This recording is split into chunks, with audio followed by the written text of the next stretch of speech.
आज आपल्याला एकदम जबरदस्त असा रिझल्ट आलेला आहे बेरी प्लस या प्रॉडक्टचा. ते स्वतः त्यांचं मनोगत व्यक्त करतील. सांगा गण भाऊ, तुम्हाला काय फरक पडलायचं? माझं पोट दुखत होतं, हे दुखत होतं आणि हे फासोड्या ह्या दुखत होत्या. याच्यात पुरा 90% फरक झालेला आहे. हां हां. माझी तकलीफ तर काहीच राहिली नाही समजा. हे बॉर्डर किती तुमच्यात? ही दुसरी एका बॉर्डरमध्ये तुम्हाला चांगला फरक पडला. मला 90% फरक वाटायला आहे. वाटत नाही आता म्हणजे पोट दुखणं बंद झालं का? सगळं बंद झालेलं आहे.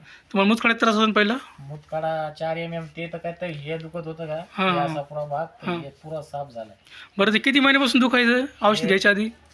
औषध घ्यायच्या आधी 2-3 वर्षापासून दुखत होतं ते.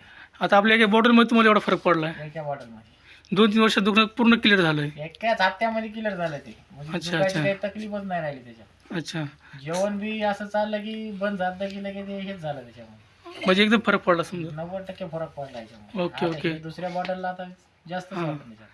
तर तुम्ही दुसऱ्याला सांगता ना का यूज करा म्हणून? हे चांगलं मला प्रोडक्ट. हे माझ्या याच्यावर मी दोघा जणाला हे केलेत ना. हां हां हां. माझ्या याच्यावर 2 जणांना दिलेत ना मी. अच्छा अच्छा. दोघं जण तुम्ही सांगितले समजा, शेअर केले तुम्ही दोघं जण प्रोडक्ट. शेअर केले. फरक पडला की घ्यायला पाहिजे लोकांनी समजा. लोकांना घेतलं म्हणजे काय, मी दिलेत त्यांना. मला फरक पडला तर लोकांना म्हणलं घ्या, म्हणलं भरोशाचं आहे. हां हां म्हणजे उम्मीद म्हणजे भरोशाची चीज आहे. हां. चालेल चालेल, ठीक आहे. ओके ओके, चालेल, ठीक आहे.